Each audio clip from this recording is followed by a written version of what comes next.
scripture is from the book of Isaiah, 65:17 through 25. For I am about to create new heavens and a new earth. The former things shall not be remembered or come to mind, but be glad and rejoice forever in what I am creating. For I am about to create Jerusalem as a joy, and its people as a delight. I will rejoice in Jerusalem and delight in my people. No more shall the sound of weeping be heard in it, or the cry of distress. No more shall there be in it an infant that lives but a few days, or an old person who does not live out a lifetime. For one who dies at 100 years will be considered a youth, and one who falls short of 100 will be considered accursed. They shall build houses and inhabit them. They shall plant vineyards and eat their fruit. They shall not build and another inhabit. They shall not plant and another eat. For like the days of a tree shall the days of my people be, and my chosen shall long enjoy the work of their hands.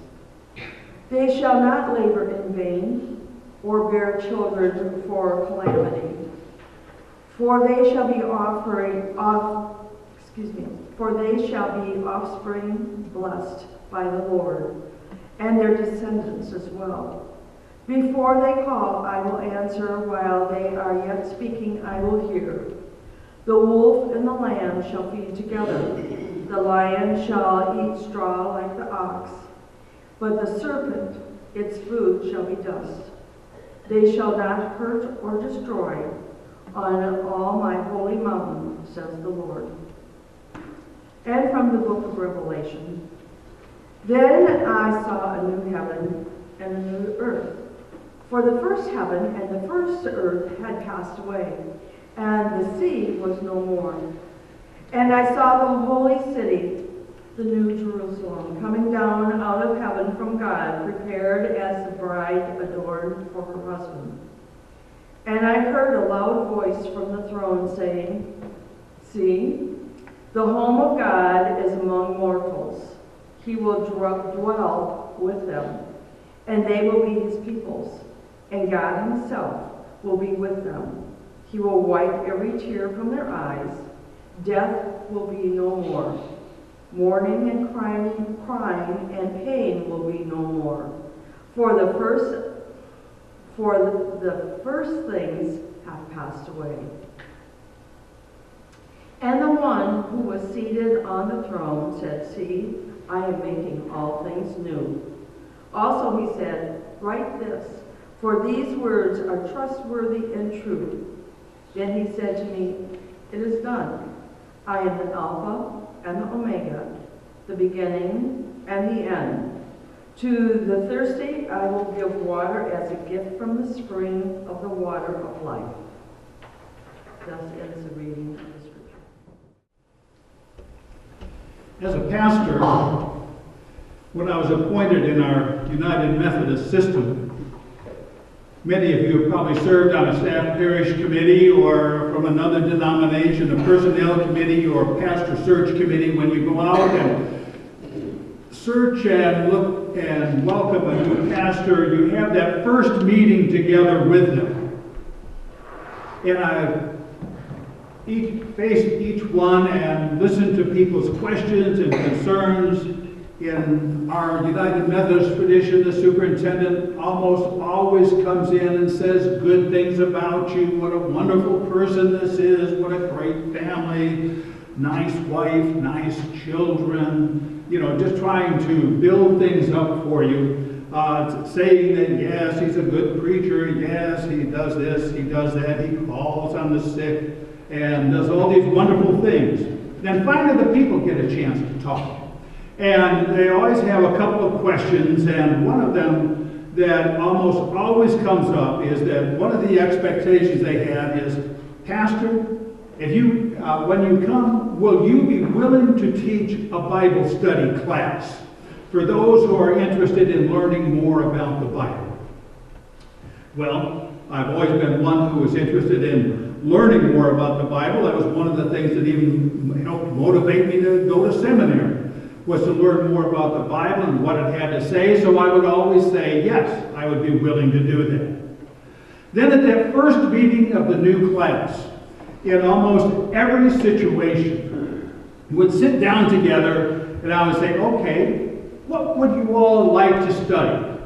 Without exception, at least one person, if not two or three, in each group would say, we want to study the book of Revelations. And I would pause, and I thought, now, do I go for this? Do I make light of it? Or do I just offer a correction? That the book is really called the book of Revelation. There's only one revelation that's made here. There are many interpretations of what it has to say, but basically the book is by this man named John, and he has this vision, this interpretation of how life is going to be.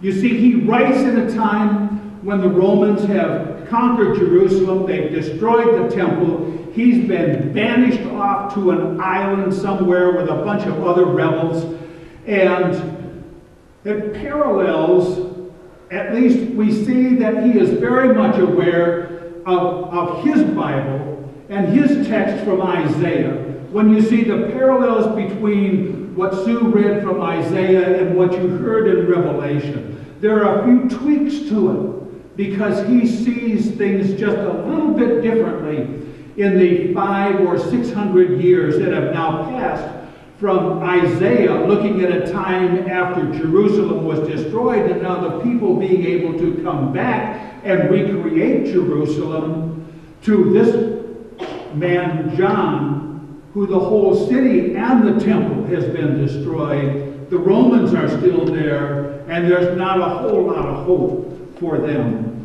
But he has this vision for them. So when they would ask, can we study the book of Revelation? I would say, okay. Basically on one condition, and that is we need to first study one or two or three other books together. So I can get to know you and you can get to know me a little bit better. Now today is the conclusion of this Advent Christmas worship series, Calm and Bright, 200 Years with Silent Night. And the suggested text, of course, is Revelation 21, 1 through 6. And since I've had the opportunity to speak here a few times, and have had the chance to come to know you a bit better, and obviously you've gotten to know me a bit better and see even a few of my flaws here and there, and forgive them or at least put up with them. Let's venture into the text today and see what Revelation might say for us.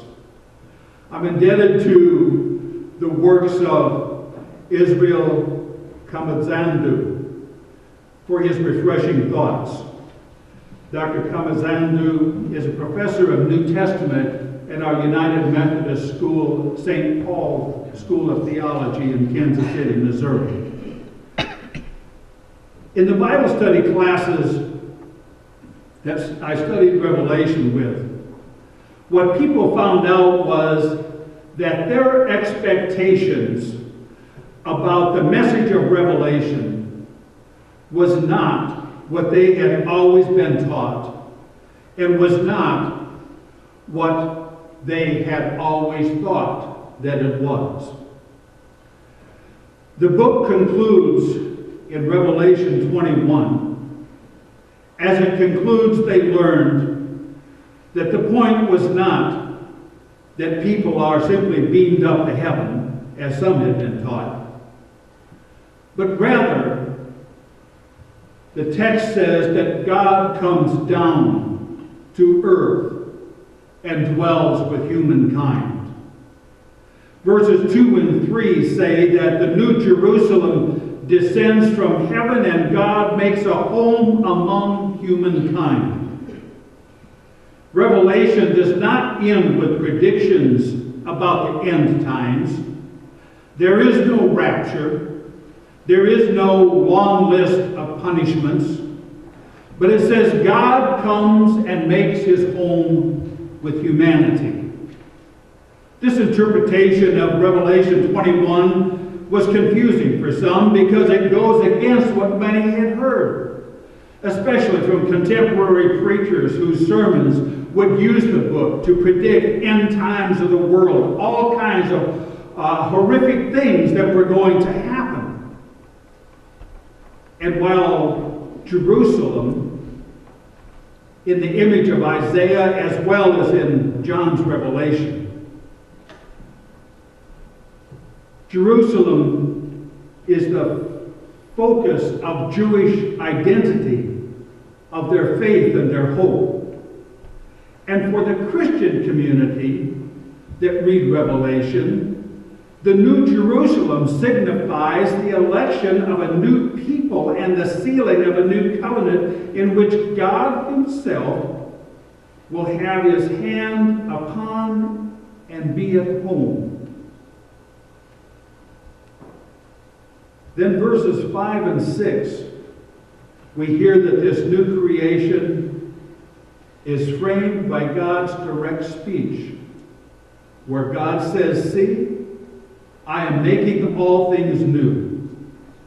For in God's new creation, our world that is angry, deadly, divided, hurtful, painful, revengeful, sick, torn apart, is replaced by this new order, which is the way God wants us to live. So as the church, we're called to make a choice. The church is called to choose to be on God's side, to be a part of the new creation.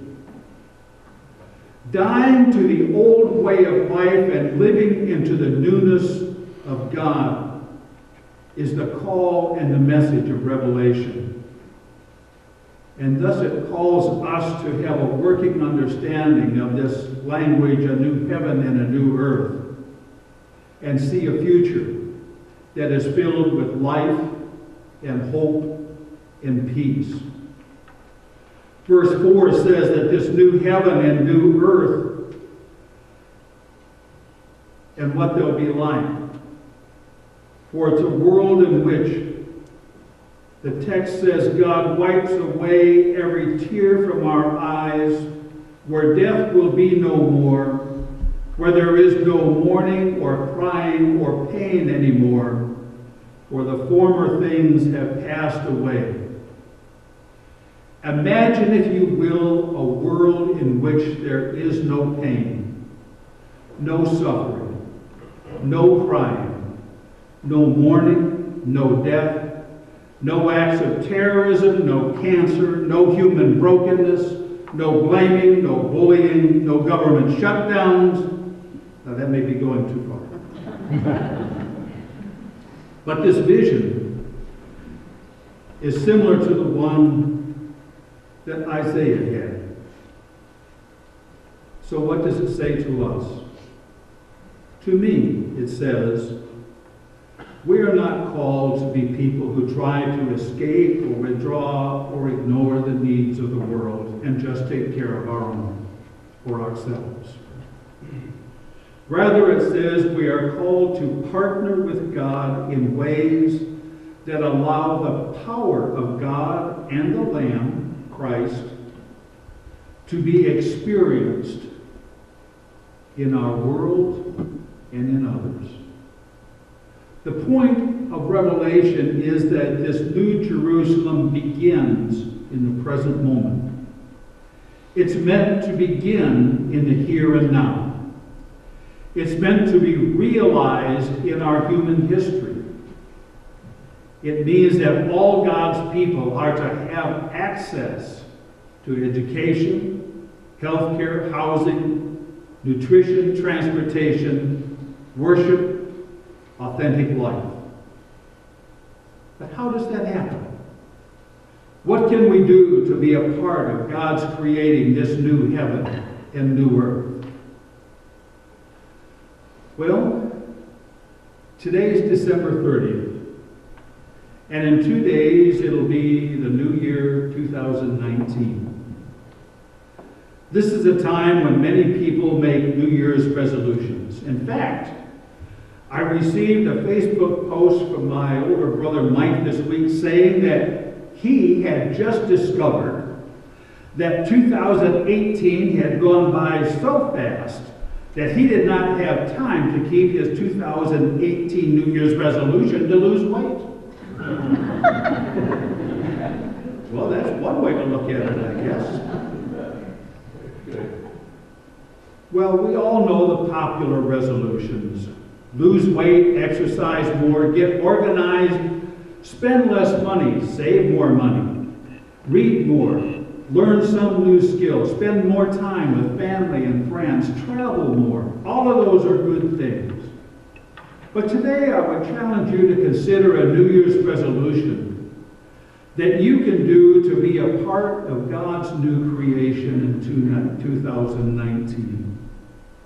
It's usually best to ponder this and begin with some silent reflection and prayer, waiting for a still small voice that nudges your consciousness and calls you to respond.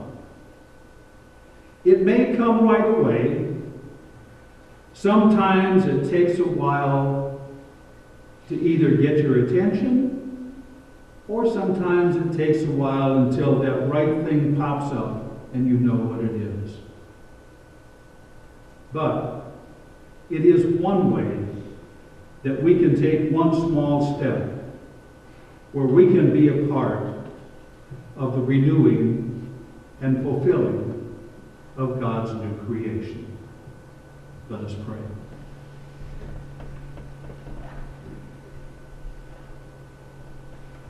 Oh God, as we come to the end of this new year, we give you thanks for another year and gift of life. We look forward to the opportunities and things that will come to us in the coming year.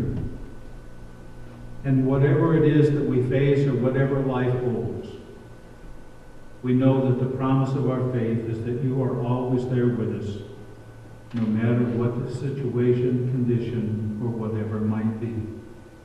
And for that we are grateful. For we remember your promises that are made to us in that prayer that we prayed together when Jesus taught the disciples and said, Our Father, who art in heaven, hallowed be thy name. Thy kingdom come, thy will be done, on earth as it is in heaven. Give us this day our daily bread, and forgive us our trespasses, as we forgive those who trespass against us.